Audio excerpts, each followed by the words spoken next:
Anggota DPRD Kota Depok Igun Sumarno dari fraksi Partai Amanat Nasional Kota Depok menggelar acara reses masa sidang kedua tahun 2023 di kawasan Cilodong pada hari Senin tanggal 22 Mei tahun 2023. Selain menyerap aspirasi masyarakat, Ketua Dewan Pimpinan Daerah Partai Amanat Nasional Kota Depok itu juga menyingkapi terkait janji kampanye wali kota tentang pembangunan sekolah negeri di tiap wilayah di Kota Depok. Igun Sumarno menegaskan bahwa upaya pembangunan sekolah negeri di Kota Depok tetap tidak akan bisa menampung jumlah angkatan sekolah atau siswa.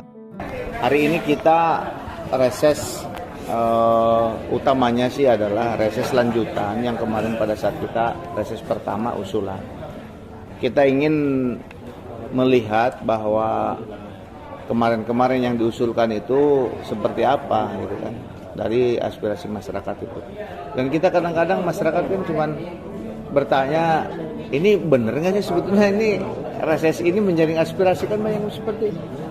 Jadi banyak orang yang kadang-kadang bertanya ke kita, dikumpulin orang itu kan, masyarakat. Tapi bener nggak reses ini menyerap aspirasi? Karena banyak juga yang terjadi, kadang-kadang kita reses, tapi pada saat akhir endingnya itu tidak ada hasil buah yang dihasilkan dari usulan reses itu.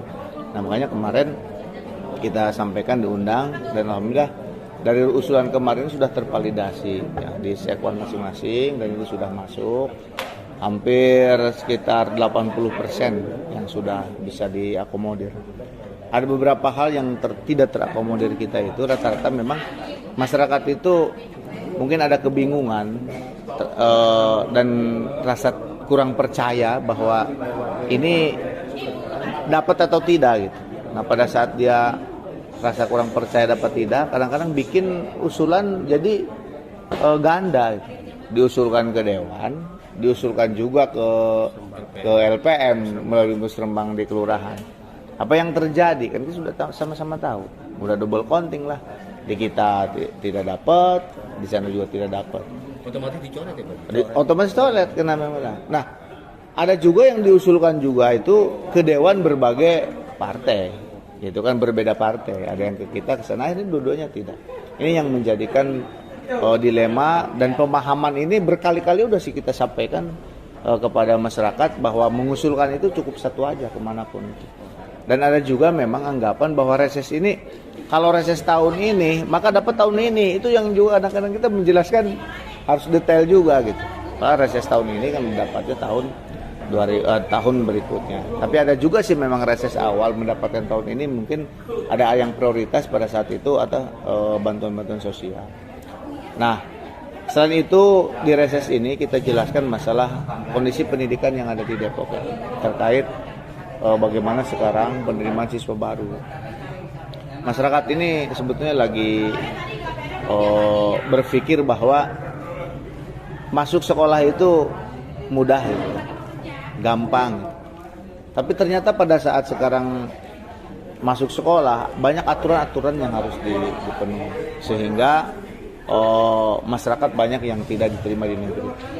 Salah satunya yang mereka membuat yakin bahwa anaknya bisa bersekolah di negeri, karena memang ada janji politik mungkin pada saat itu zaman pilkada bahwa di tiap kecamatan itu akan ditambah sekolah dan dibangun sekolah baru, sehingga masyarakat itu akan tertampung. Padahal saya sudah mengukur kapasitas kemampuan pemerintah daerah, pusat aja nggak mampu kok. Pusat aja menyediakan sekolah negeri seluruh nggak akan mampu. Karena apa? Perbandingan antara pertumbuhan penduduk dengan kondisi sekolah yang ada, itu bisa 1:100. Negeri sekarang di Depok berapa? Kalau SMK itu kan hanya berapa sekarang? 4 ya? 4. Swasta hampir 200 sih. Nah, jadi nggak pernah kita bisa berpikir ya udahlah dengan banyaknya yang tidak tertampung di negeri, ya kita bikin aja sekolah negeri, SMK negeri. Tadi itu persyaratan yang saya sebut itu betapa sulitnya. Nah, saya berpikir seperti ini, bagaimana kita untuk meningkatkan masyarakat Depok itu, ya udah sekarang sekolah swasta dibantu oleh pemerintah. distandarisasikan, ya kan? Lalu sekolah swasta diberikan aturan oleh pemerintah. Pada saat sarana prasarana dibantu oleh pemerintah, berarti bayaran ke masyarakat pun harus murah, jangan mahal. Kan itu. Dan sekarang kan berlomba-lomba bikin sekolah bagus, bukan untuk masyarakat semua, tetapi untuk masyarakat tertentu. Tetap aja pada saat masyarakat yang susah, perekonomiannya lemah, kurang atau lemah, mereka tidak bisa masuk sekolah-sekolah yang bagus. Padahal menurut saya, sekolah bagus itu bukan hanya untuk orang yang mampu, tetapi sekolah bagus itu memang dipersiapkan untuk orang yang mampu dan tidak mampu. Karena itu udah masuk dalam termaktub dalam undang-undang, mencerdaskan kehidupan bangsa. Nggak pernah disebut mencerdaskan kehidupan bangsa untuk orang kaya, nggak begitu gitu. Tapi mencerdaskan kehidupan bangsa itu kan berarti kita semuanya. Makanya usul saya dalam reses seperti ini tadi saya sampaikan, supaya ini kan reses mendekati masa penerimaan siswa baru. Pada saat kita reses bicara tentang bagaimana pembangunan salah satunya pendidikan, mereka langsung beramai-ramai minta memo gitu kan. Pak, tolong anak saya mau masuk sekolah ini. Makanya saya jelaskan seperti tadi, kita nggak kudu ke negeri, swasta juga kita cari swasta yang berkualitas.